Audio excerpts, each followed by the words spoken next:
प्यारा नबी है वो सोना नबी है मेरा नबी सोना मेरा नबी सोना नबी सबसे प्यारा नबी मेरा नबी मेरा नबी मेरा नबी वो मेरा नबी मेरा नबी मेरा नबी है वो मेरा नबी मेरा नबी حسبي ربي جل الله ما في قلبي غير الله نور محمد صلى الله لا إله إلا الله لا إله إلا الله لا إله إلا سبحان الله والحمد لله لا إله إلا الله لا إله إلا الله لا إله إلا الله إله إلا الله محمد رسول الله صلى الله عليه وآله وسلم উপস্থিত সম্মানিত মুসল্লিয়ানে ইজাম আমার সালাম গ্রহণ করবেন আসসালামু আলাইকুম ওয়া রাহমাতুল্লাহি ওয়া বারাকাতুহু ওয়ালাইকুম আসসালাম ওয়া রাহমাতুল্লাহি ওয়া বারাকাতুহু আলহামদুলিল্লাহ ঈদের সকল ব্যস্ততা শেষ করে রব্বুল আলামিন এই কঠিন মুহূর্তে আমাদেরকে জুমার নামাজের মুসল্লি হিসেবে কবুল করেছেন সেই জন্য সবাই বলি আলহামদুলিল্লাহ আলহামদুলিল্লাহ এর সাথে সালাত ও সালাম দরুদ ও সালাম ওই কামলিওয়ালার পাক চরণে যিনি আমাদেরকে উম্মত করেছেন বলে রব্বুল আলামিন আমাদেরকে এখনো আযাব দিচ্ছেন না সমস্ত সাহাবায়ে کرام আহলে বাইত রাসূল তাবিঈন তবে তাবিঈন হয়ে আজ পর্যন্ত জিনাদের কষ্ট শ্রমের বিনিময়ে শান্তির পয়গাম ইসলাম পেয়েছি ওনাদেরকে গভীর শ্রদ্ধার সাথে স্মরণ করছি বিশেষত এই মসজিদ জিনার পদচারণায় ধন্য হয়েছে উস্তাদুল উলামা শাইখুল মাশায়েখ অধ্যক্ষ আল্লামা এম এ জলিল রাহমাতুল্লাহি আলাইহি হুজুরের অক্লান্ত খেদমতকে আমরা শ্রদ্ধা ভরে স্মরণ করছি যেহেতু আজ জুমার দিন এমন সময়ে আমরা একসাথে এসেছি বসেছি আপনারা দেখতে পাচ্ছেন যে আমরা সালাতুল ইস্তিসকা তথা বৃষ্টির জন্য নামাজ পড়ছি কান্নাকাটি করছি দোয়া করছি কিন্তু বৃষ্টি হচ্ছে না তার মানে কি তার মানে এটা দাঁড়ায় রব্বুল আলামিন আমাদের উপর এতটুকু অসন্তুষ্ট হয়ে গেছে আমাদের মুনাজাত মাওলা কবুল করছেন কারণ আগে মানুষ সালাতুল ইস্তিসকা পড়তে দেরি বৃষ্টি হইতে দেরি নাই মুনাজাত করতে দেরি বৃষ্টি হইতে দেরি নাই কিন্তু আজ কয়েকদিন চলে গেছে আমরা নামাজের পর নামাজ পড়ছি কান্নার পর কান্নাই করছি এত কিছু করার পরেও বৃষ্টি হচ্ছে না কারণ কি কামলিওয়ালা বলছে যখন কোন একটা রাষ্ট্রে যখন কোন একটা দেশে ভালো কাজের আদেশ খারাপ কাজের নিষেধ বন্ধ হয়ে যায় যখন যাকাত আদায় হয় না যখন অশ্লীলতা বেহায়াপনা বেড়ে যায় যখন মিথ্যার সমাচার ঘটে যায় যখন এমন কোন পাপ নাই যে পাপ হচ্ছে না যখন পাপ বেড়ে যায় তখন এমন অবস্থা হয়ে যায় বান্দা দোয়া করলেও মালিক সেই দোয়া কবুল করে না তার মানে আমরা ওই পর্যায়ে পৌঁছে গেছি এমন সীমা লঙ্ঘন করেছি যে সীমা লঙ্ঘনের কারণে মালিকের দরবারে দোয়া তো করছি, কিন্তু আমাদের দোয়া মালিক অ্যাকসেপ্ট করছে না। তাহলে করার মতো পরিবেশ আগে আনতে হবে, এরপর কান্না করতে হবে, এরপর মোনাজাত করতে হবে। যদি পরিবেশ চলে আসে, আপনি দোয়া করতে দেরি, মালিক রহমত নাজিল করতে দেরি করবে না। সেই জন্য আজকের এই সমস্যাকে সামনে রেখে জুমার দিনের আলোচনার জন্য আমি সূরা লুকমানের কয়েকটি আয়াতকে সামনে নিয়েছি। কেন? আমি পুরো কোরআন দেখে যেটা বুঝলাম, মালিক আমাদের উপর কেমনে খুশি হবে, মালিক আমাদের উপর কেমনে রাজি হবে, কোন কাজ করলে মাওলা রাজি হয়, কোন কাজ করলে মাওলা নারাজ হয়, এটা আপনি জানার জন্য অবশ্যই কোরআন লাগবে। কারণ কোরআন ছাড়া আপনি এই পথ আবিষ্কার করা কখনো সম্ভব নয়। এখন আপনি বলবেন, হুজুর কেমনে কি বললেন? হ্যাঁ, আমাদেরকে আল্লাহ পঞ্চ ইন্দ্রিয় দিয়েছে, চোখ, কান, নাক, জিহ্বা, হাত, এগুলো দিয়ে আমরা সীমা ভেতরে জ্ঞানগুলো নিতে পারি। যেমন আমি যতটুকু দেখছি ততটুকুই আমার জ্ঞান অ্যাকসেপ্ট হচ্ছে, আমি যতটুকু শুনছি ততটুকুই আমার জ্ঞান আহরণ হচ্ছে, আমি যতটুকু ঘ্রাণ নিচ্ছি ততটুকুই আমার জ্ঞান অর্জন হচ্ছে, আমি যতটুকু ধরতে পারছি শক্ত না নরম, কঠিন না অন্য কিছু, এটা আমার অর্জন হচ্ছে। কিন্তু আমি যা ধরতে পারছি না তার জ্ঞান নেওয়া আমার পক্ষে সম্ভব নয়। পঞ্চ ইন্দ্রিয়টার লিমিট আছে, লিমিট ক্রস করার কোনো সুযোগ নাই। আপনি যদি আমাকে জিজ্ঞেস করেন, হুজুর চিলগাঁওতে কি হচ্ছে, আমি বলবো আমি তো জানি না। কেন? আমি শাহজাহানপুরের মসজিদের ভেতরে দেখতে পাচ্ছি, কিন্তু রাস্তায় কি হচ্ছে এটা আমার চোখ দিয়ে দেখা সম্ভব নয়। আমার জ্ঞান থেমে গেছে। আবার মাঝে মাঝে চোখ মিথ্যা কথাও বলতে পারে। আপনি বলবেন এটা কেমনে সম্ভব? আমি মাইক দেখছি, বললাম মাইক, মোবাইল দেখছি, বললাম মোবাইল, ফ্যান দেখছি, বললাম ফ্যান, লাইট দেখছি, বললাম লাইট, কিন্তু আপনি আপনাকে আমি বললাম মিথ্যা বলে। কে? আমার চোখ মিথ্যা বলে, আমার কান মিথ্যা বলে, আমার জিহ্বা। আপনি বলবেন হুজুর কেমনে? কারণ আমি যখন এই যে ঢাকায় আসবো চট্টগ্রাম থেকে, লং জার্নি যখন করব, গরমের উত্তপ্ত আপনি মোটামুটি আলো পড়ছে, যখন আমার গাড়ি স্পিড চলবে, আমার সামনে যখন আমি দেখবো মনে হবে সামনে পানি আছে রাস্তায়, কিন্তু সেই জায়গায় যখন গেলাম, গাড়ি যখন থামলো দেখলাম কোনো গাড়ি, কোনো পানি নাই। তার মানে কি? আমার চোখ মিথ্যা দেখেছে। আমার গাড়ি যখন স্পিড চলছে মনে হচ্ছে গাছগুলো আমার সাথে দৌড়ছে, কিন্তু আমার গাড়ি যখন থেমে গেল, গাছ আপন জায়গায় আছে, আমার গাড়ি দৌড়েছে, তার মানে আমার চোখ মিথ্যা বলছে। আপনার যখন গায়ের জ্বর হয়, আপনাকে মিষ্টি জাতীয় খাবার দিলে আপনার জিহ্বা বলে তিতা, কিন্তু আমি গেলে মনে হয় মিষ্টি, তার মানে জিহ্বা মিথ্যা বলে। তা আমার মাওলা বলছে, বান্দা এই পঞ্চ ইন্দ্রিয় কাজ করবে, লিমিট, এটা লিমিট ক্রস করার কোনো সুযোগ নাই। এটাকে লিমিটের বাইরে নিতে গেলে এটা তোমাকে মিথ্যা ইনফরমেশন দিবে, এটা তোমাকে মিথ্যা বলবে, তোমাকে মিসগাইড করবে। তা আমার মালিক বলে পঞ্চ ইন্দ্রিয় লিমিট যেখানে শেষ, তার আগে যাওয়ার জন্য আমি মালিক তোমাকে জ্ঞান দিয়া, আকল দিয়া, নলেজ দিয়া আশরাফুল মাখলুকাত বানিয়ে দিয়েছে। সুবহানাল্লাহ। আপনি যখন কোরআন খুলবেন, আদম সন্তান তথা আমরা শ্রেষ্ঠ চোখের কারণে নয়, কানের কারণে নয়, জিহ্বার কারণে নয়, হাত পার কারণে নয়। আল্লাহ বলছেন ওয়া আল্লামা আদামাল আসমাআ, আদম শ্রেষ্ঠ হয়েছে ইলমের কারণে, ইলমের কারণে। সেজন্য কোরআন যখন নাযিল হচ্ছে, আল্লাহ চাইলে বলতে পারতেন কুল হুয়াল্লাহু আহাদ, আল্লাহ চাইলে বলতে পারতেন আলহামদুলিল্লাহি রাব্বিল আলামিন, আল্লাহ চাইলে বলতে পারতেন আকিমুস সালাহ, কিন্তু মাওলা সর্বপ্রথম আয়াত নাযিল করছে ইকরা, ইকরা, ইকরা। তোমার বাবা আদম দাবি হয়েছে ইলমের কারণে, তুমি মূর্খ থাকিও না, নিরক্ষর থাকিও না। আজকে থেকে যদি ইসলামের ছায়া তলে আসতে হয়, অবশ্যই তোমাকে জ্ঞানী হতে হবে। এটা হচ্ছে ইসলামের প্রথম শর্ত। ইকরা, পড়ো, স্টাডি করো, গবেষণা করো। সেই জন্য আমি যখন দেখবো বাহিরে ধোঁয়া, তখন আমার জ্ঞান বলবে এখানে নিচে আগুন ধরেছে নিশ্চয়ই। আমি ধোঁয়া দেখলে আপনাদেরকে বলবো চলেন পানি নিয়ে যায়। আপনি বলবেন কেন? কারণ আমাকে ধোঁয়া জানিয়ে দিচ্ছে নিচে আগুন আছে।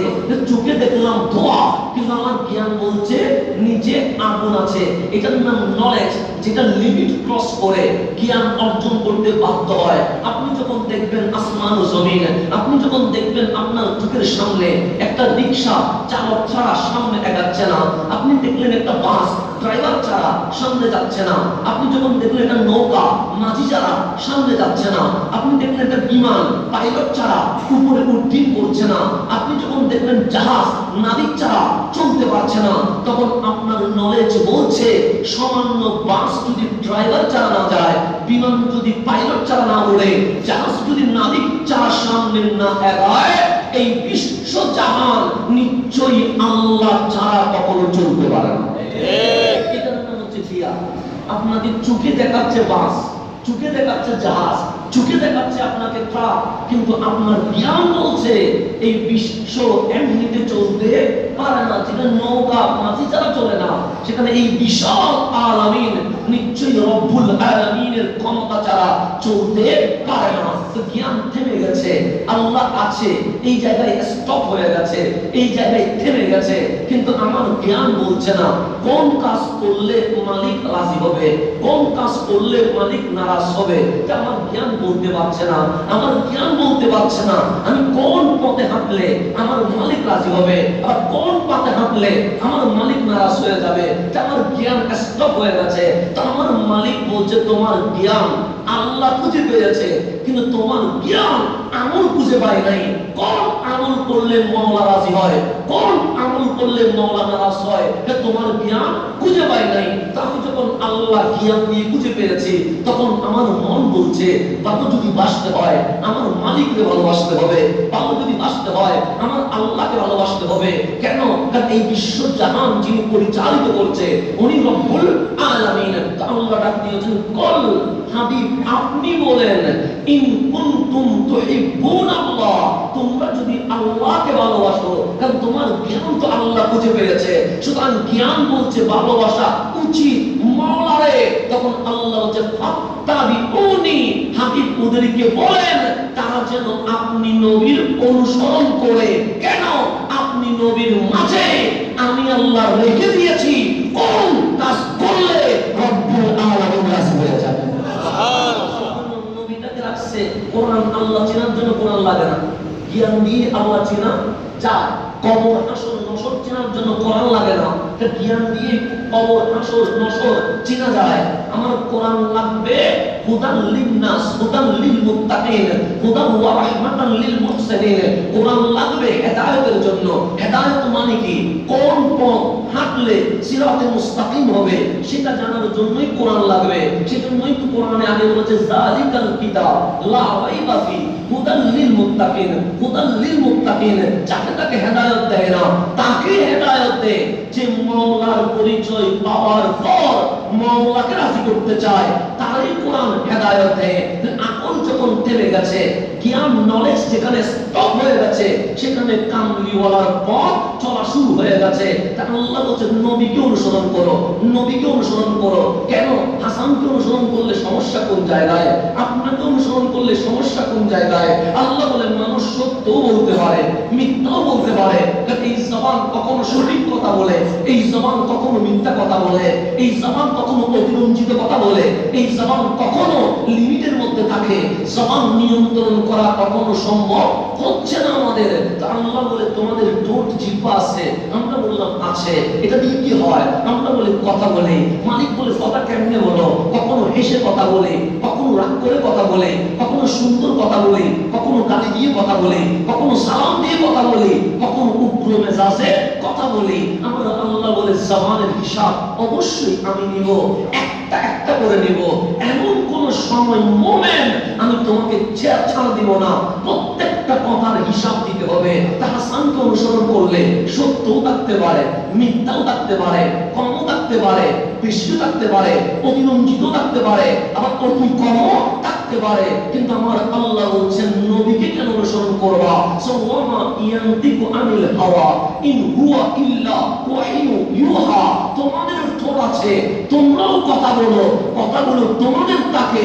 আমার নবীর ঠোঁট আছে, কিন্তু আমার নবী যখন কথা বলে কথাগুলো নবীর হয় না, এগুলো মাওলার কালামই বের হয়ে থাকে। সুবহানাল্লাহ, আল্লাহু আকবার, ইয়া রাসূলুল্লাহ।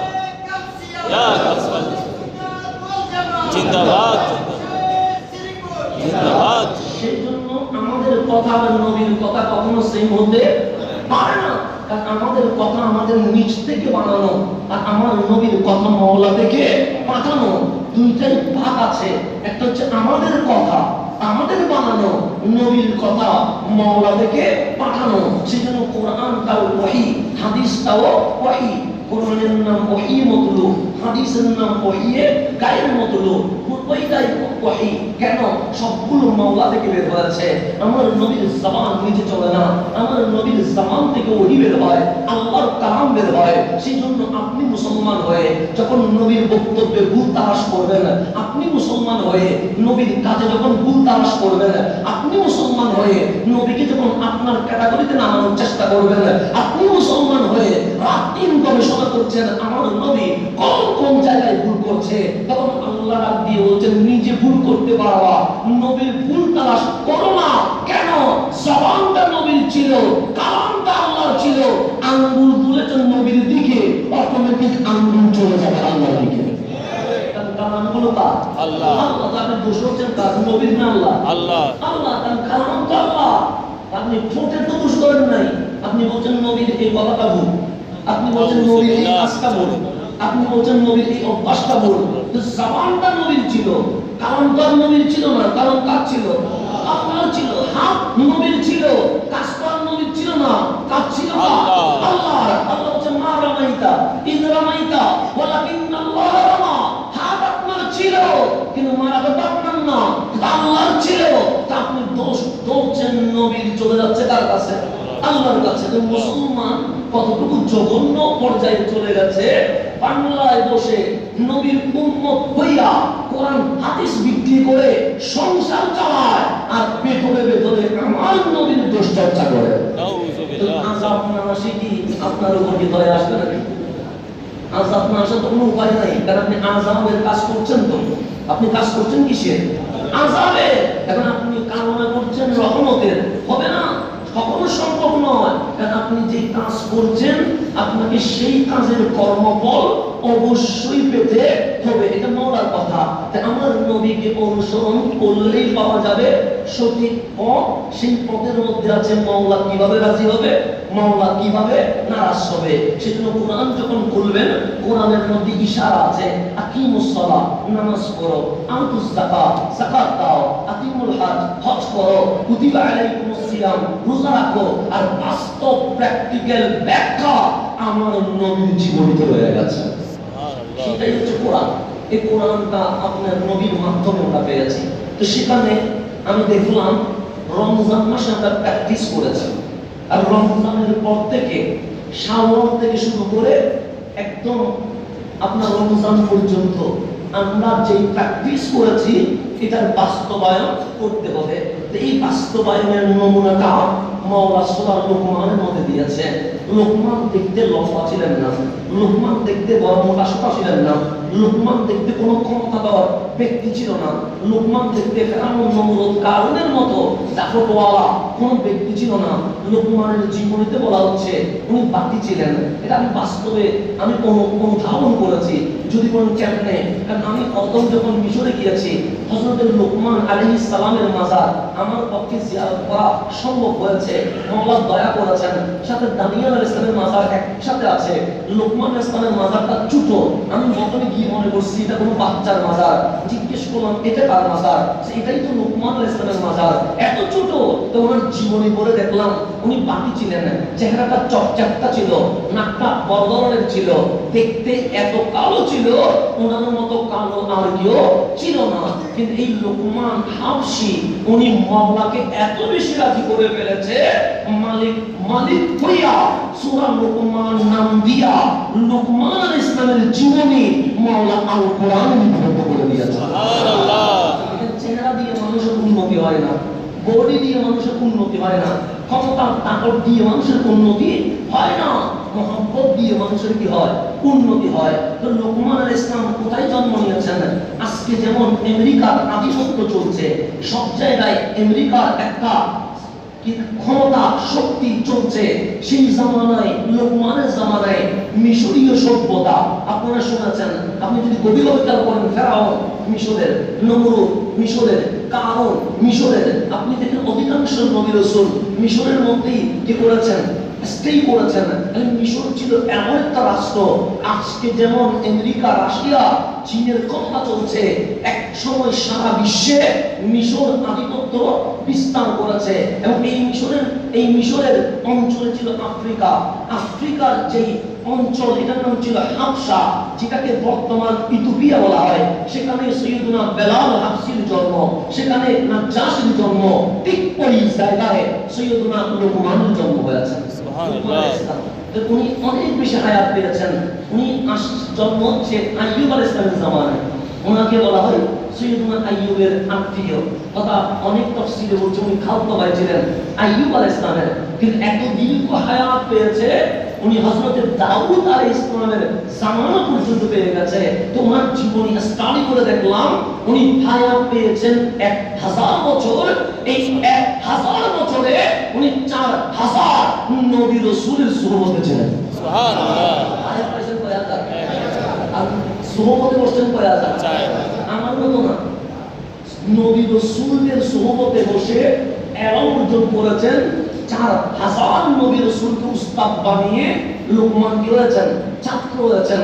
4000 নবী রাসূলের কাছে পড়ছেন। এখন আপনি আমি আজহারে গেলে আমরা বড় স্কলার হয়ে যায়। আপনি আমি মালয়েশিয়া, আমেরিকা বা অক্সফোর্ডে বললে আমার চেয়ে বড় জ্ঞানী আর কেউ নাই। যিনি আইয়ুব আলাইহিস সালাম থেকে শুরু করে দাউদ আলাইহিস সালাম পর্যন্ত 4000 নবী রাসূলের বিশ্ববিদ্যালয়ে বসে পড়ালেখা করেছে। আল্লাহ বলে তুমি পিএইচডির সার্টিফিকেট দিও না, তুমি অনার্স মাস্টার্সের সার্টিফিকেট দিও না। আমি আল্লাহ বলছি লুকমান হাকিম হয়ে গেছে, বিজ্ঞানীদের মহা বিজ্ঞানী সৈয়দনা লুকমান হয়ে গেছে। সুবহানাল্লাহ। আল্লাহ দিয়েছেন।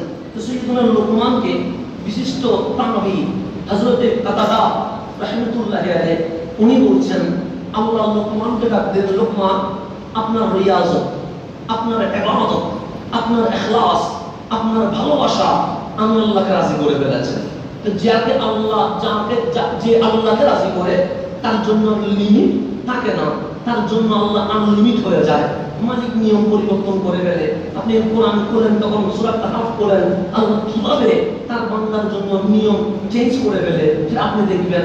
এখন বললে আপনি হয়তো অনেক সময় ফতোয়া ঘোরাবেন আমার উপরে, যে উনি আবার কোন ধরনের মানুষ, উনি আবার কোনো ওই ধরনের মানুষ কিনা, উনি আবার কোনো এরকম করছে কিনা, আমাকে নিয়ে আপনি বিচার করিয়েন না। কোরআন করেন, যে মালিকের রাজি করে তার জন্য মালিক নিয়ম রাখে না, নিয়ম কি করে ফেলে, চেঞ্জ করে ফেলে। যেমন সূর্য উঠছে কি উঠছে নাই, উঠছে, এটার একটা কক্ষপথ আছে না নাই, আছে। সূর্য কি আপন কক্ষপথ থেকে নড়াচড়া করতে পারবে? করলে কি হবে? গ্রহ উপগ্রহ ঘর্ষণ হবে, ঘর্ষণ হলে হয়ে যাবে, তার মানে কিয়ামত হয়ে যাবে। সেজন্য আপন কক্ষপথ থেকে সামান্যতম ইঞ্চি পরিমাণ এদিক সেদিক যাওয়ার কোনো সুযোগ নেই। সেজন্য তো আল্লাহ বলেছেন মুস্তাকিমুন, আল্লাহ এমন একটা পথ করে দিয়েছেন কক্ষপথ থেকে সরে যাওয়ার কোনো উপায় নাই। কেন? ডানে গেলে বিপদ, বামে গেলেও বিপদ, তার আপন রাস্তায় থাকতে হবে। এটা তো বিজ্ঞান সেটা বলে। তো কোরআনের আগে তো বিজ্ঞান আসে নাই, কোরআনের পরে তো বিজ্ঞান এসেছে। সুতরাং কোরআন যা বলেছে বিজ্ঞানকে আসতে না হলে আগামী 3000 বছর পরে কোরআনের কাছে আসতে হবে, এটা স্বাভাবিক বিষয়। তাহলে সূর্য চলছে আপন গতিতে, এখানে আমার আপনার কোনো ক্ষমতা চলবে না, কোনো বিজ্ঞানী ক্ষমতা চলবে না। আল্লাহ সূরা কাহফের মধ্যে বলছে, যখন আসহাবে কাহফ নামের গুহার ভিতর ঢুকে গেছে, তো গুহার মধ্যে কি দরজা আছে? নাই। জানালা আছে? নাই। খোলা। এর বাইরে বসে আছে কুকুর, যাকে কিতমির বলে, যার কথা আল্লাহ কোরআনে বলেছে। এই যে আসহাবে কাহফ গুহার ভিতরে ঢুকে গেছে, এখন সূর্যের যে গতি, আল্লাহ বলছে এই গতিটা যদি চলে, ওঠার সময় সূর্যের আলো গুহার ভিতরে ঢুকবে, আবার ডুবার সময় সূর্যের আলো গুহার ভিতরে ঢুকবে। তো ঢুকলে কি হবে? কারণ আলো ঢুকলে ঘুম ভেঙে যাবে, তো ঘুম ভেঙে তাহলে কি হবে? আসহাবে কাহফ যে উদ্দেশ্যে কাহফ নামের গুহায় আশ্রয় নিচ্ছে, সেই উদ্দেশ্য হাসিল হবে না। তো আল্লাহ কি করলেন? 309 বছর আল্লাহ বলেন, সূর্য তুমি যখন উঠবা তুমি ডানতে সরে যাওয়া। কেন? কারণ তোমার আলো যেন গুহায় না ঢুকে। আর তুমি যখন ডুববা পানি সরে যাওয়া। কেন? ওই আরো যেন গুহার ভিতর না ঢুকে, ঢুকলে ওদের ঘুমে ডিস্টার্ব হলে উদ্দেশ্য হাসিল হবে না। তো মওলা বলে আসহাবে কাহাফ যখন মওলাকে রাজি করে ফেলেছে, আমি 309 বছর সূর্যের গতিবেগ টেস্ট করে দিয়েছি। সুবহানাল্লাহ। জ্ঞান করবে না সেটা, এটার নাম তাসাউফ। যেখানে জ্ঞান করবে না, এটার নাম সুফিবাদ। এটা আপনাকে ধরবে না। এইটা ধরার জন্য আপনাকে গভীর নলেজের ভিতরে প্রবেশ করতে হবে। পানির ভাসমানের উপর আপনি কি নলেজ পাবেন? ডুবুরি হইয়া মণিমুক্তার জন্য যখন ঢুকবেন, তখন বুঝবেন পানির ভেতরে মওলা কি রেখে দিয়েছে। এটা আমি কক্সবাজার সমুদ্রে গোসল করে এসে যদি বলেন আমি সমস্ত সমুদ্রের পানি নিজের গায়ে লাগিয়ে দিয়েছি, এটা কেউ মানবে? মানবে না। কেন? আপনি যে ডুবটা দিলেন 5 মিনিট পর যদি আবার ডুব দেন, সেই পানি 5 মিনিট আগে লাগছিল, সেটা কি 5 মিনিট পর লাগবে? লাগবে না। এটা অন্য পানি লাগবে।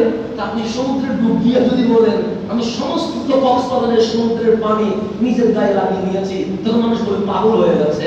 কারণ সমুদ্রের পানি তো, যেখানে পুকুরের সমস্ত পানি তুমি এক ডুবে নিতে পারবো না, সেখানে তুমি কক্সবাজারের সমুদ্রের পানি কেমনে নিবা? তো ভাসমান জ্ঞানের উপরে, চটি বইয়ের উপরে, ফেসবুক ইউটিউবের সাহিত্যের বক্তব্যের উপরে জীবনে কখনো ডুবুরি হইয়া মণিমুক্তা আনা যাবে না।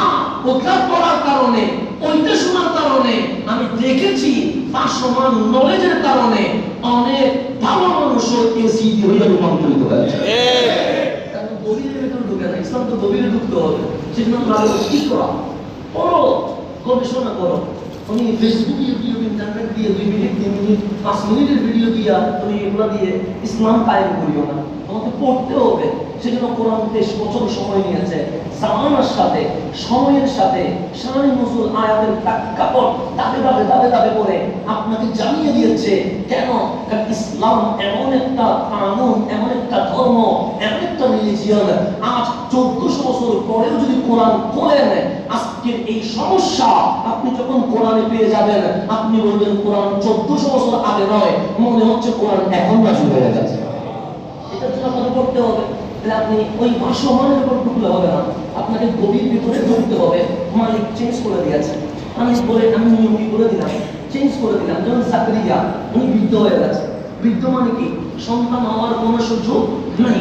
ওনার বিবি এমন অবস্থায় চলে গেছে, এই সময়ে আর পেটের মধ্যে সন্তানকে বহন করবে ওই সময়টা আর নাই। কিন্তু মা মরিয়মের কামরায়, হুজরায় যখন ঢুকলেন, দেখলেন জান্নাতি ফল চলে এসেছে। জাকারিয়া অবাক হয়ে গেছে, কি রে মারিয়াম, এখন তো এই ফলগুলোর সিজন না, তোমার ঘরে ঢুকলো কেমনে?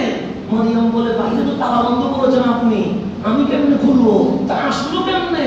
তখন মা মারিয়াম বলে, দুনিয়ার কেউ পাঠায় নাই, আমার রব জান্নাত থেকে পাঠিয়ে দিয়েছে। আল্লাহ বলে মারিয়াম, জাকারিয়া বলে মারিয়ামের জন্য মওলা যদি নিয়ম চেঞ্জ করে দেয়, কানুন চেঞ্জ করে দেবেন, জান্নাতের খাবার তো দুনিয়ায় খাওয়া যাবে না, খাবেন কোথায়? জান্নাতে গিয়ে। আপনি দুনিয়াতে খাইতে পারেন, দুনিয়া করার দরকার নাই, আপনি ডাইরেক্ট আমাদের জান্নাতে পাঠাইতে পারতেন।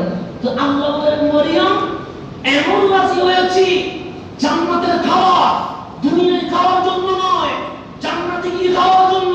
কিন্তু তুমি এমন কাজ করেছো, মালিক রাজি করেছো, আমি মালিক নিয়ম কানুন চেঞ্জ করে জান্নাতের খাবার তোমার দুনিয়াতে দিয়ে দিই। সুবহানাল্লাহ। মালিক যদি নিয়ম চেঞ্জ করতে পারে, আমি বুড়া হয়েছি, কি হয়েছে?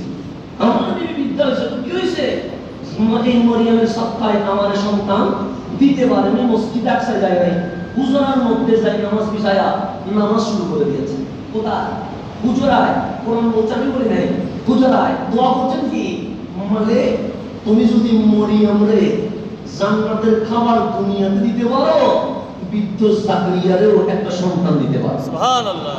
আল্লাহ ওই নামাজের মধ্যে ওহিমা নাযিল করছেন, জাকারিয়া আমি তোমাকে অবশ্যই একটা গোলাম দিব। গোলাম মানে কি? সন্তান দিব। জাকারিয়া অবাক হয়ে গেছে, মানে আমি দোয়া করেছি কথাতে, কিন্তু আমার বিবির যে বয়স, এই বয়সে তো সন্তান আসার কোনো সুযোগ নাই, আর আমার যে বয়স, এই বয়সে সন্তান উৎপাদন করার কোনো ক্ষমতা নাই। তখন আল্লাহ বলেন, আমি যার উপর রাজি হয়ে যায় তার জন্য নিয়ম চেঞ্জ করে দেই। সুবহানাল্লাহ। মালিক নিয়ম চেঞ্জ করে দেয়। এটার নামই ওলি আল্লাহ, এটার নাম ওলি আল্লাহ। যার জন্য মালিক নিয়ম চেঞ্জ করে দেন। এখন আপনি এখানের ভিতরে অনেক সময় ফতোয়া বুঝেন, অনেক সময় যুক্তি বুঝেন, অনেক সময় বিবেক বোঝেন, অনেক সময় বলতে আমার জ্ঞান ধরছে না, তো জ্ঞান ধরলে আল্লাহ আপনাকে এইভাবে করে কোরআনে বোঝানোর দরকার ছিল না। তো সুতরাং আল্লাহ নিয়ম চেঞ্জ করে দেন তাদের জন্য যাদেরকে মালিক ভালোবাসে। তা আল্লাহ বললেন, লোকমান আমি আপনাকে দুইটা জিনিস দিব, কিন্তু দুইটা নিতে পারবেন না। নিতে পারবেন কয়টা? একটা, হয় আপনি নবী হবেন, হয় আপনি কি হবেন? নবী হবেন, নাহলে আপনি হাকিম হবেন। নবুয়ত নিবেন না হিকমত নিবেন, দুইটা থেকে যে কোনো একটা। নবীদের উপরে কি আর কিছু আছে? নাই। নবীর মতো মর্যাদা কেউ আছে? লোকমান চাইলে বলতে পারতেন আমি নবী হব, কারণ নবীর থেকে মর্যাদা পূর্ণ আর কেউ নাই। কিন্তু নবীরা নির্ধারিত, আদম থেকে ঈসা আলাইহিস সালাম, এটা নির্ধারিত। আর ইমামুল আম্বিয়া রাহমাতুল্লাহ এখানে কম বেশি করার কোনো সুযোগ আছে? নাই। কিন্তু আল্লাহ দেখেন লোকমানের জন্য এক্সট্রা নিয়ম চেঞ্জ করছে। লোকমান যদি নবী হতে চায়, আমি আল্লাহ সিদ্ধান্ত চেঞ্জ করে আমার লোকমানকে নবুয়তের ভিতরে প্রবেশ করায়। সুবহানাল্লাহ। যেমন নিয়ম চেঞ্জ করতে নবী হওয়ার কোনো সুযোগ নাই, কারণ নবীটা তো আগে থেকে কি নির্বাচিত। আপনার বুকে নাম রহমানের পছন্দে না নির্বাচিত, আমরা সিলেকশন হয়ে গেছে। ইলেকশনের মাধ্যমে না, মাওলার সিলেকশনের মাধ্যমে। এখানে আর কম বেশি করার কোনো সুযোগ নাই। কিন্তু মওলা লোকমানের জন্য নিয়ম চেঞ্জ করছে, নবুয়ত নিবা না হিকমত নিবা। লোকমান বলে মালিক নবুয়ত বাদ দিলাম, হিকমত নিলাম। সুবহানাল্লাহ। নবুয়ত নিলাম, আমি হিকমত নিলাম। মানুষ আশ্চর্য হয়ে গেছে, মাওলা তোমার নবী বানাতে চায়, তুমি নবুয়ত বাদ দিয়া হিকমত নিলা কেন? তখন লোকমান উত্তর দিচ্ছে, আমরা কিভাবে দোয়া করবো। লোকমান আমাদেরকে শিখাচ্ছে, আমি চাইলে নবুয়ত নিতে পারতাম।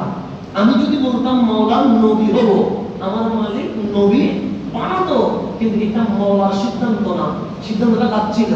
আমার। তো যেখানে মালিকের সিদ্ধান্ত থাকে না, বান্দা জোর করে বা বান্দা চেয়ে নেয়, সেই কাজটা আঞ্জাম দেওয়া কঠিন হয়ে যায়। আঞ্জামটা কি হয়ে যায়? আর আল্লাহ যদি নিজে দেয়, কাজটা আঞ্জাম দিতে কোনো কঠিন নাই। এটা মাওলার রহমত তাকে অটোমেটিক বাস্তবায়ন হয়ে যায়।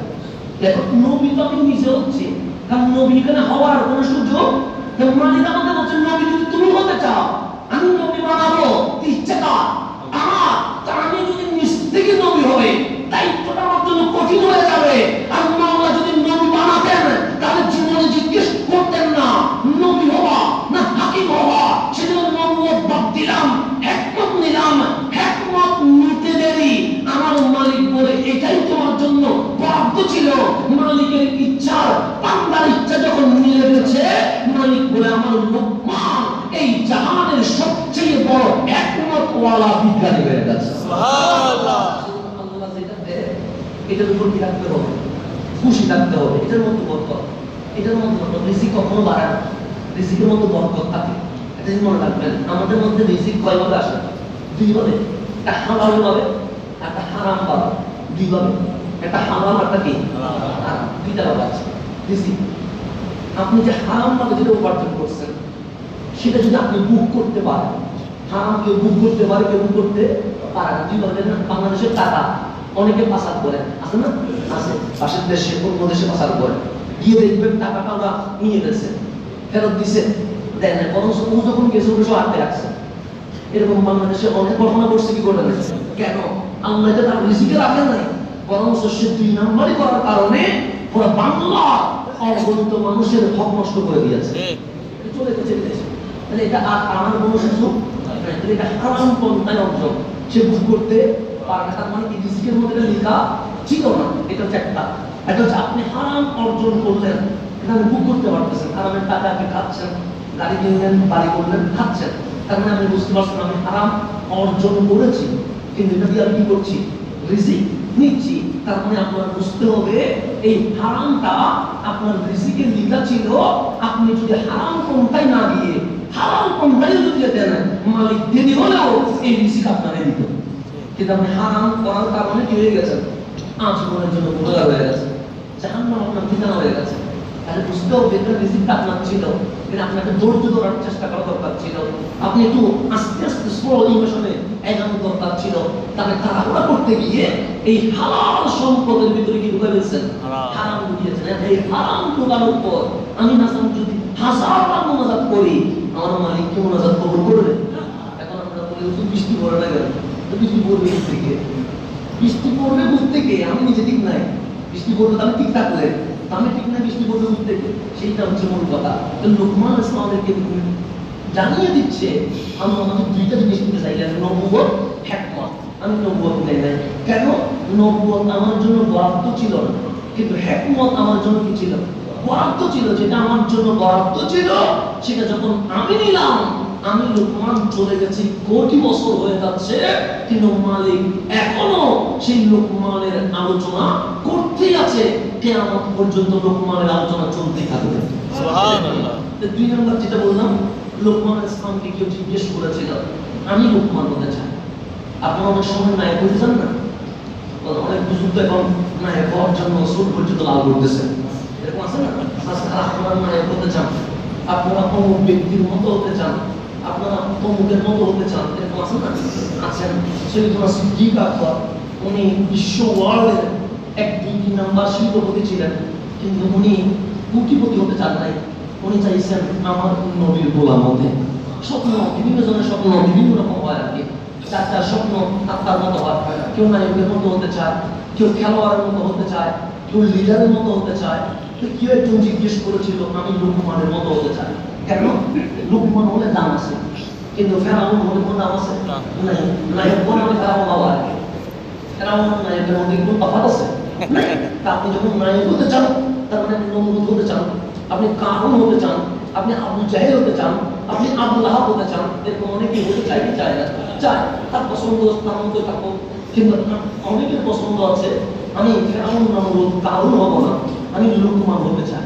লোকমান, আমি লোকমান হতে চাই, কি করব? লোকমান বলেন 9টা কাজ করলে তুমিও লোকমান হতে পারবে। সুবহানাল্লাহ। 9টা কাজ করলে আপনি কি হতে পারবেন? লোকমান হতে পারবেন। 1 নাম্বার, নিজের দৃষ্টি চোখকে অবনত রাখা। চোখ যদি নিচের দিকে থাকে, এটা কয় নাম্বার? 1 নম্বর। 1 নাম্বার। 2 নাম্বার, বেশি কথা না বলা, চুপ থাকা, এটা 2 নাম্বার। 3 নাম্বার, হালাল আয়ের উপর সন্তুষ্ট থাকা, এটা কয় নাম্বার? 3 নাম্বার। 4 নাম্বার, লজ্জাস্থানের হেফাজত করা। 5 নাম্বার, সত্য কথা বলা। 6 নাম্বার, অঙ্গীকার ওয়াদা করলে পূর্ণ করা। 7 নাম্বার, মেহমানকে ইজ্জত করা। 8 নাম্বার, প্রতিবেশীকে কষ্ট না দেওয়া। 9 নাম্বার, অনন্ত কথা ও কাজ পরিহার করা। এই 9টা কাজ যদি তোমার কাছে আনতে পারো, সৈয়দনা লোকমান বলে তুমি নিজেও লোকমান হয়ে যাবে। সুবহানাল্লাহ। লোকমান ইসলাম আমাদেরকে রাস্তা দেখিয়ে দিয়েছে যে এই কাজটা করলে তুমি কি হবা। তো তুমি যদি লোকমান হও, তোমার কথা যেটা বের হবে সেটা মালিক অবশ্যই কি করবে? কবুল করবে। আল্লাহ সিদ্ধান্ত বৃষ্টি দিবে না, কিন্তু আপনি যখন লোকমান হয়ে গেছেন, আপনি যখন বলবেন মালিক বৃষ্টি দাও, মালিক বলে সিদ্ধান্ত ছিল বৃষ্টি দিব না, কিন্তু তুমি যখন বললা আমি আল্লাহ অবশ্যই কি দিব? বৃষ্টি দিব, সিদ্ধান্ত কি হয়ে যাবে? চেঞ্জ হয়ে যাবে। এবং লোকমান, সূরা লোকমানের মালিক মূল মেসেজ কি বলেছে? কারণ সময় অনেক চলে যাচ্ছে, আমি সময়ের দিকে লক্ষ্য রেখে আপনাকে মূল কথাটা বলছি। কোরআন থেকে আমাদের কথা বলতে হবে, এর বাইরে যাওয়ার কোনো সুযোগ নাই। আল্লাহ কি বলছে? আল্লাহ বলছে খালাকাস সামাওয়াতি বিগাইরি আমাদিন তারাউনাহা, যে তুমি যে আসমান দেখতে পাচ্ছ, এই আসমান আল্লাহ সৃষ্টি করেছে খুঁটিবিহীন। তারাউনাহা, তুমি দেখতে পাচ্ছ। আমরা দেখতে পাচ্ছি কি পাচ্ছি না? যেমন মসজিদের মধ্যে পিলার আছে না? পিলার ছাড়া মসজিদ আগে পাবেন না। সামান্য মসজিদ কয় হাত হবে? কয় হাত? বেশি 150 হাত ধরেন না, 200 হাত, 300 হাত ধরেন। কত বড় বড় পিলার দিচ্ছেন, ছোট কাটা না, তার 5 দিন নাই দিচ্ছেন কি পিলার? কেন? মসজিদ কি করতে হবে? স্টে করতে, মজবুত করতে হবে। আর আমার মালিক বলে 300 হাত না, 500 হাত না, মারতেই পারবা না। সে বিশাল আসমান বিগাইরি আমাদিন, কোটি চাঁদাও করাইয়া দিয়েছি, তারাও না তুমি নিজের চোখে দেখতে পাচ্ছ। তারপর কি বলছেন? সুবহানাল্লাহ ফিল আরদি রাওয়াসিয়া, তুমি জমিন তুমি দেখতে পাচ্ছ, এই জমিন আমি সুদৃঢ় পাহাড় স্থাপন করেছি। কেন? কেন করেছো? আনতামিদা বিহুম, যাতে এই জমিন তোমাদেরকে নিয়ে নড়াচড়া না করে, যেন স্মুথ ভাবে বসে থাকে। কেন? আপনি জমিনটা ঘুরে দেখেন, 10 হাত ঘিরে দেখবেন পানি, 20 হাত ঘিরে পানি, পানির উপর কিছু রাখতে পারবেন? রাখতে পারবেন না। কিন্তু আল্লাহ বিশাল এই জমিন কিসের উপর রাখে দিচ্ছে? ডানেও যায় না, বামেও যায় না, মানে যায় না কেন?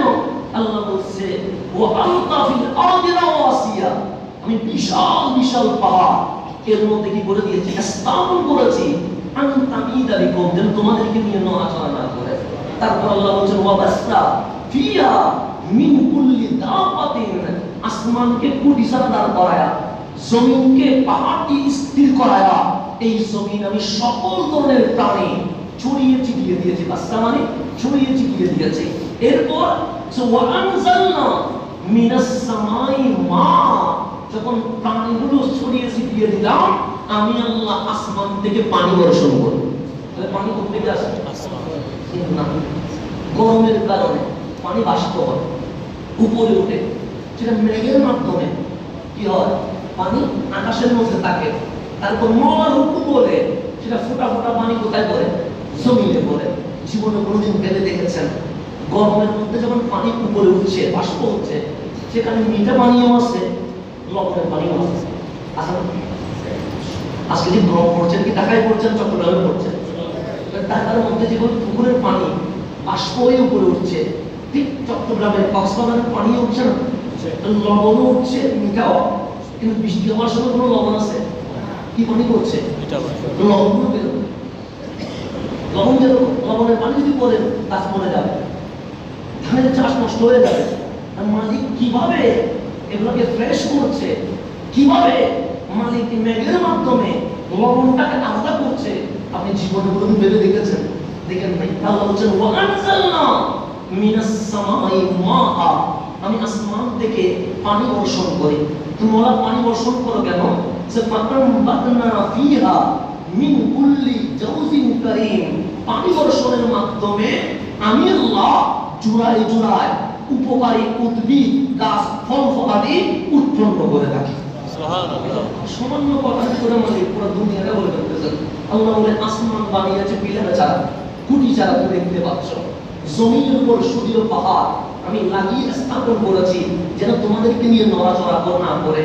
এরপর আল্লাহ বলছেন সমস্ত প্রাণী ছড়িয়ে ছিটিয়ে দিয়েছি, এবং এই প্রাণীদের বৃষ্টির দরকার আছে। আসমান থেকে বৃষ্টি বর্ষণ করে থাকি, যাতে করে এই মরা জমিনটা জীবিত হইয়া তোমাদের জন্য এমন উপকারী গাছ, উদ্ভিদ বের করে আনে, যেটার মাধ্যমে তোমরা রিজিক খায়া দুনিয়ার হায়াতটা যেন কাটাতে পারো। দেখেন কি সুন্দর করে আল্লাহ নিজের তারপর কি বলছে? হাযা খালকুল্লাহ, এটাই আল্লাহ সুবহানাল্লাহ, এটা তার সৃষ্টি আল্লাহ। এটা কে বলছেন? আল্লাহ। কালামটা কত থাকবে, কালামের ভেতরে কত রহস্য, এগুলো একটা ব্যাখ্যা করলে এরকম জমান আছে, এরকম যদি আপনি রাত দিয়ে দেন ব্যাখ্যার মধ্যে চলে যাবেন। আমি এর তাফসীর করতে পারবো না, কারণ আমি কখন পৌঁছাবো মসজিদে আমার বক্তব্য শেষ করতে পারি না, হয়তো আমার এটার মধ্যে আমার জীবনটা শেষ করে দিতে হবে। আল্লাহ বলছে হাযা খালকুল্লাহ, এটাই আল্লাহর সৃষ্টি। এটা বলার পর মালিক কি বলছে জানেন? কি বলছে? সাফা আরুনি মাযা খালাকাল্লাযিনা মিন দুনিহি, তোমরা যাদের পূজা করছো আল্লাহ ছাড়া, তারা কি বানিয়েছে এখন আমি আল্লাহকে দেখা। আমি আল্লাহ তোমাকে দেখাইছি, আসমান বানাইছি কি ছাড়া? খুঁটি ছাড়া। জমিনের উপর কি দিয়েছি? পাহাড় দিয়েছি, সমস্ত প্রাণী ছড়িয়ে ছিটিয়ে দিয়েছি, আসমান থেকে বৃষ্টি নামিয়েছি। কেন? যাতে করে তোমাদের রিজিক হয়, জমিন থেকে বের হয়। হাযা খালকুল্লাহ, এটাই আল্লাহর সৃষ্টি। এখন আল্লাহ বলছে ফাআরুনি, আমাকে দেখা। কে দেখাবে? তোমরা দেখাবে। ফাআরুনি, দেখাও আমাকে। মাযা খালাকাল্লাযিনা মিন দুনিহি, আমি আল্লাহ ছাড়া যাদের পিছনে তোমরা ঘুরছো, যাদেরকে তোমরা ভগবান ঈশ্বর গড ডাকছো, তারা কি বানাইছে আমাদের দেখাও। তখন আল্লাহ উত্তর দিচ্ছে বালি যালিমুনা ফি দালালিন মুবিন, জালিমরা স্পষ্ট পথভ্রষ্টতার ভিতরে আছে। তো মালিক আজকে বলছে আসমান থেকে বৃষ্টি বর্ষণ করে কে? বন্ধ করছেন কেন? মালিক বলছে ফাআরুনি মাযা খালাকাল্লাযিনা মিন দুনিহি, আমি ছাড়া যাদেরকে তোমরা আল্লাহ ডেকেছো, যাদেরকে তোমরা পূজা করেছো, তারা কি বানাইছে দেখাও। এখন দেখানোর কোনো সুযোগ আছে? নাই। আফসোস, আমরা দেখি অমুসলিম রাষ্ট্রে মসজিদ বানাবে আর মুসলিম রাষ্ট্রে মুসলমানরাই মন্দির বানায়। বানাচ্ছে। আমার যদি দেখেন যেখানে মুসলিম সংখ্যা কাঁদবো, সেখানে কুরবানি করতে দেয় না। কিন্তু আমাদের মুসলিম রাষ্ট্রে আপনি যদি হিসাব করেন দেখবেন অনেক বিশ্ববিদ্যালয়ে পূজার অনুমতি দেয়, সলাতুল ইস্তিসকার অনুমতি দেয় না। হিসাব করে দেখেন, হিসাব করে দেখেন কোন দিকে যাচ্ছে। আল্লাহ বলেছে ফাআলুনি মাযা খালাকাল্লাযীনা মিন দুনিহি, আমাকে দেখাও তুমি যার পথে হাঁটছো ঠিক সে কি বানাইছে, দেখাও। দেখানোর মতো কোনো সুযোগ আছে? আল্লাহ বলে তোমার দোয়া আমি কবুল করবো কেন?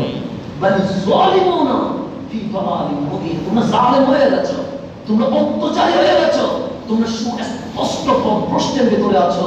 আবার সলাতুল ইস্তিসকা করে দোয়া করো, লজ্জা করে না? কে বলছে? আল্লাহ। আল্লাহ লজ্জা করে না তোমাদের? তোমরা আমাকে বাদ দিয়ে ধরো, আমাকে বাদ দিয়ে অমুকের পিছনে, তমুকের পিছনে, নায়কের পিছনে, খেলোয়াড়ের পিছনে দিন নাই রাত নাই আমি মালিককে ভুলে গেছো, আবার আমার কাছে বৃষ্টি চাও কেন? আমি তো দিব না তোমাদেরকে। এখন আল্লাহ কি বলছে?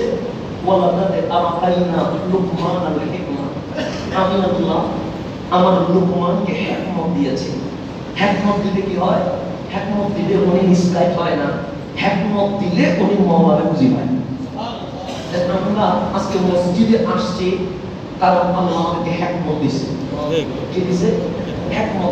এটা আল্লাহ দিয়েছে, নাহলে আপনি মসজিদে আসতে পারতেন না, আপনি মসজিদ আসতে পারতেন না, জীবনে আসতে পারতেন না।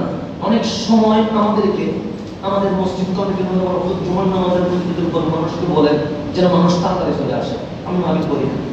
আমাকে অনেক সময় বলে 2 রাকাত নামাজ পড়ে সুন্নত না পড়ে চলে যায়। আপনি তো সুন্নতের উপর কি করেন? মাহফিল করেন যেন ওরা নামাজ পড়ে বসে, আমি করি না। করতে দেখছেন? প্রায় 3 বছর চলে গেছে। আমি কখনো জুমার নামাজের 2 রাকাতের পর সুন্নত পড়ে বসতে আপনাদেরকে বলছি? বলি নাই। কেন? আমি মসজিদ কমিটি অনেকবার বলতে বলার জন্য বলি নাই, বলবো না। কেন? কারণ এক সপ্তাহ শুধু জুমার নামাজ তো না, 5 ওয়াক্ত নামাজ তো ফরজ। জুমা যেরকম ফরজ, ফজর তো ফরজ, জোহর তো ফরজ, আসর তো ফরজ। এখানে আমরা অনেক মুসল্লি আছি সপ্তাহে 35 ওয়াক্ত নামাজে শুধু 1 ওয়াক্ত নামাজ জুমার জন্য আসছি। আর 34 ওয়াক্ত নামাজই বলি না। কথা ঠিক না? যে 34 ওয়াক্ত ফরজ করে নাই ওরা সুন্নাত করে আমি কি করব? যে 34 ওয়াক্ত কি করে নাই, ফরজই করে নাই, তাকে আমি সুন্নাত পড়াই কি করতাম? তাকে আমি সুন্নাত পড়াইতে কোনো লাভ নাই, কারণ সে তো ফরজই করে নাই। আমি অনুরোধ দোয়া করি মহল্লা এটা তো বেশি যে অন্তত আজকে জুমার দিন 2 টাকা ধরে করতে আসছে, আর কি করতাম? আর তো করার কিছু নাই। মাঝে মাঝে দোয়া করি এটাই তো বেশি। সে তো মসজিদে আসছে, মাঝে মাঝে মনে হয় সে আল্লাহ অনেক উপকার করে দিচ্ছে। কথা ঠিক না? মাঝে মাঝে এটাই তো মনে হয় যে নামাজ পড়া আমরা এখন ভাব নিয়ে ফেলি যে মনে হচ্ছে আমার আল্লাহ অনেক উপকার করে দিচ্ছে। এরকম তো হয়। সেটা আমি সুন্নতের কথা কিন্তু বলিও না কখনো যে বসে বলি কেন? আপনি 34 ওয়াক্ত নামাজ পড়েন না, আসেন কয় ওয়াক্তে? 35 নাম্বার ওয়াক্তে। তা আপনার সুন্নতের ফজিলত বলে আমি কি করবো? আপনি ফরজ বাদ দিয়েছেন, সেজন্য আমি বলি না। তা আল্লাহ বলছে যে বালি যালিমুনা ফি দালালিন মুবিন। আল্লাহ বলছে আল্লাহ যেন আমাদেরকে বাকি 34 ওয়াক্ত নামাজ ঠিকমতো পড়ার তৌফিক দান করেন। কারণ জুমার নামাজ যেভাবে পড়তে হবে 34 ওয়াক্ত পড়তে তাহলে এখানে বাদ দেওয়ার কোনো কি নাই সুযোগ। জুমার নামাজ যেরকম ফরজ, অন্যান্য নামাজও সেরকম ফরজ। তো এখন এই ফরজগুলো আগে কন্টিনিউ করা দরকার আছে না? আছে।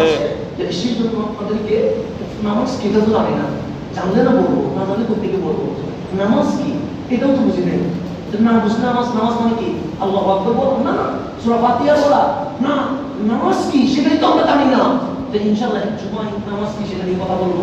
আজকে এটা দিয়ে বলি, আল্লাহ সুবহানাহু ওয়া তাআলা আতাইনা লুকমানাল হিকমা, আমি আল্লাহ লুকমানকে কি দিয়েছি? হিকমত দিয়েছি। হিকমত দিলে সে কাকে চিনে? মওলাকে চিনে। আজকে যারা এই রুদ্রের মধ্যে মসজিদে চলে এসেছেন, এই গরমের মধ্যে বাইরে বসে আছেন, নিশ্চয়ই আল্লাহ আপনাকে হিকমত দিয়েছে বলে আপনি কোথায় এসেছেন? মসজিদে এসেছেন। আল্লাহ বলেন প্রথম দায়িত্ব কি? আমি শুকর লিল্লাহ। আমি লুকমানকে বললাম, লুকমান ফেরাউনের ক্ষমতা আছে, আল্লাহ চিনে নাই। কারুনের সম্পদ আছে, আল্লাহ চিনে নাই। নমরুদের দাপট আছে, আল্লাহ চিনে নাই। কিন্তু তুমি লুকমানকে আমি হিকমত দেওয়ার কারণে তুমি মাওলাকে চিনে গেছো। প্রথম ডিউটি হচ্ছে তুমি আল্লাহর শুকরিয়া আদায় করো। সুবহানাল্লাহ। কার শুকরিয়া? আল্লাহ। এটা বলতে গেলে কথা লাগবে, এটা বলবো না। শুকরিয়া মানে মনে করে কৃতজ্ঞতা প্রকাশ করা।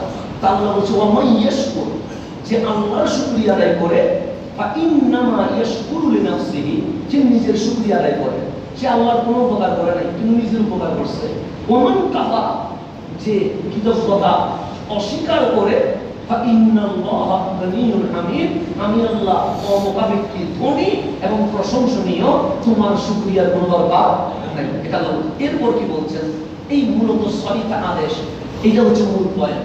কয়টা আদেশ? 6টা আদেশ। কে দিয়েছেন? লোকমান দিয়েছেন। কাকে? ওনার সন্তানকে। আদেশ দিয়েছেন কয়টা? লোকমান দিয়েছেন 5টা, আল্লাহ দিয়েছেন 1টা। হইল কয়টা? এই 6টা আদেশ যদি আমাদের জীবনে আমরা বাস্তবায়ন করতে পারি, তাহলে বৃষ্টি অবশ্যই হবে, রহমত অবশ্যই আসবে, এতে কোনো সন্দেহ নেই। এই 6টা থেকে আমরা সরে যাওয়ার কারণে আমাদের উপর গজব, আমাদের উপর আযাব, আমাদের উপর অসহনীয় যন্ত্রণা। এখানে 6টা জিনিস আছে। কয়টা জিনিস? এখন আসলে লোকমানের সময় তো চলে গেছে, তো এই 6টা থেকে আমি হয়তোবা আগামীতে বলতে হবে, তারপর দুই একটা বলে যায়। ওয়াইজ ক্বালা লুকমানু লিইবনিহি, ওয়াইজ মানে যখন, ক্বালা লুকমান, লুকমান ইসলাম বললেন লিইবনিহি, ওনার সন্তানকে, ওয়া হুয়া ইয়াইযুহু, উনি কি করছেন? ওয়াজ করছেন। আপনারা জানেন ওয়াজ ও দোয়ার মাহফিল। কিসের মাহফিল? ওয়াজ ও দোয়া মাহফিল। তো ওয়াজ ও দোয়ার মাহফিলে কি হয় আমাদের বাংলাদেশে? আমরা মনে করেন কি হয় আপনারা জানেন তো? এখন ওয়াজ কিভাবে হবে এটা আমরা কোরআনে বলছি। আর আপনি যেভাবে বলবেন এটার নাম ওয়াজ না। আল্লাহ যেটা বলবে সেটার নাম কি? ওয়াজ। আমরা মাঝে মাঝে ওয়াজে গেলে মানুষ আমাদের বলছে এই সিস্টেমে করেন, মানুষ খাবে। মানুষ কি খাবে না খাবে সেটা আমার দরকার নাই, মাওলা পছন্দ করে কিনে এটা আমার দেখা দরকার। আমাদেরকে মাঝে মাঝে বলে তো, অনেক সময় বলে এরকম করেন না, এটা মানুষ খাইতো, এটা মানুষ খাবে, এটা পছন্দ করবে, তা আপনার বানানো ওয়াজ করা আমার দরকার নাই। আমার মাওলা আমাকে যেভাবে ওয়াজ শিখিয়েছে আমাকে সেই স্টাইলে অবশ্যই মানি করতে হবে। আপনি পছন্দ করেন না নাই, এটা আমাদের কিছু আসে যায় না। আমার দেখতে হবে আমার মাওলা এবং আমার মাওলার হাবিব পছন্দ করে কিনা। আপনার এখানে কখন চলবে? আপনি যদি গান করেন, আপনার পছন্দের গান কি করতে পারেন যে এটা গান আমি শুনতে চাই। আপনি যদি নাটক দেখেন, আপনি পছন্দের নাটক ক্লিক করতে পারেন। কিন্তু যখন আপনি বলেন ওয়াজ ও দোয়ার মাহফিল, আপনি এখানে পছন্দ নাই, আপনি ডাইরেক্ট কোরআন খুলে বলবেন এমন মাহফিল করেন যেটা আমার মাওলা পছন্দ করে। এই সিস্টেমগুলো পরিবর্তন করতে হবে। তো ও হুয়া ইয়াইযুহু, উনি কি করতেছেন? ওয়াজ করতে কাকে? লিইবনিহি, ছেলেকে। তার মানে আল্লাহ সর্বপ্রথম আমাদেরকে বোঝাচ্ছে তুমি মসজিদের মিম্বরে মাহফিল করিও না, তুমি মাঠে ময়দানে মাহফিল করিও না, তোমার মাহফিল আগে ঘরে করো। আগে কোথায় করো? আমার বউকে পর্দা চলে বোঝার জন্য বলছি। আমি যদি এখানে পর্দার মাহফিল করি, জীবনে কোনো হেদায়েত হবে না। আমার বউকে কি করতে হবে? পর্দা করাইতে হবে। তারপর যদি বলি আপনার বউরে পর্দার নির্দেশ দিয়ে, তারপর কাজ হবে। এখন আমি আমার বউরে কি রাখি না, খবরই রাখি না, আপনারা আসি পর্দার মাহফিল করতে করতে ওরা হয়ে যাচ্ছে। তো এইসব মাহফিলে কোনো হেদায়েত আছে নাই। তো এই সেজন্য ওয়াইজ ক্বালা লুকমান লিইবনিহি, লুকমান আগে মাঠে যায় নাই, লুকমান আগে মিম্বরে যায় নাই, লুকমান আগে নিজেকে পরিবর্তন করছে, এরপর লুকমান নিজের পরিবারকে চেঞ্জ করেছে। তাহলে মাহফিল সর্বপ্রথম কোথায়? নিজে চেঞ্জ করতে হবে। এরপর হবে কোথায়? নিজের কল। এরপর হবে কোথায়? মিম্বরে। আমি হাসান নিজের মাহফিল না করে, নিজের পর মাহফিল না করে আসি গেছি কোথায়? মিম্বরে। তো দোয়া কবুল হবে না। আমাদের সিস্টেম আপনাকে চেঞ্জ করতে হবে, আমাদের সিস্টেম আপনাদেরকে পরিবর্তন করতে হবে। আবার যদি মাওলার দেখানো পথে আমরা ফেরত আসি, তাহলে অবশ্যই আমাদের কি হবে? সমাজ, রাষ্ট্র চেঞ্জ হবে এবং আমাদের উপর আল্লাহর রহমত নাযিল হবে। আল্লাহ ওয়াইজ ক্বালা লুকমানু লিইবনিহি ওয়া হুয়া ইয়াইযুহু, তিনি মাহফিল করা অবস্থায় ওনার সন্তানকে বলছেন ইয়া বুনাইয়া, হে আমার প্রিয় বৎস। ডাকটা কত মধুর, ইয়া বুনাইয়া। এটা আমি বলতে পারি না, কিন্তু আমার শুন নাই, আমার ওইটা নাই, কি বলে আমল করে বলে সেটা আমার কাছে নাই বলে আমি আপনাকে ওইভাবে বলতে পারছি না। কিন্তু লুকমান ইসলাম ওনার সন্তানকে খুবই আদর করে বলছেন ইয়া বুনাইয়া, হে আমার প্রিয় বৎস। যেভাবে মালিক বলেন আপনারা, যেভাবে আপনারা আপনাদের ভাষায় নিজের সন্তানকে আদর করার জন্য যেভাবে বলা দরকার, কখনো বাবা বলেন, কখনো মালিক বলেন, কখনো সোনামণি বলেন, এভাবে আদর করেন কি করেন না? করেন। যেমন লুকমান ইসলাম ইয়া বুনাইয়া, হে আমার প্রিয় বৎস, যেভাবে মানুষ বুকে নিয়ে বোঝায় লুকমান সেভাবে বোঝাচ্ছেন। এটা হচ্ছে দাওয়াতি স্টাইল। কি স্টাইল? দাওয়াত যখন দিবেন তখন আপনাকে অবশ্যই আপনাকে চমৎকার শালীন ভাষায় বলতে হবে, আর আকীদার ব্যাপারে নিজেকে আপনাকে কড়া মজবুত হতে হবে। দুইটা জিনিস হতে হবে, এটা হচ্ছে নিজের আকীদার ব্যাপারে কি হতে হবে, আর দাওয়াত যখন দিবেন তখন আপনাকে শালীনতা বজায় রাখতে হবে।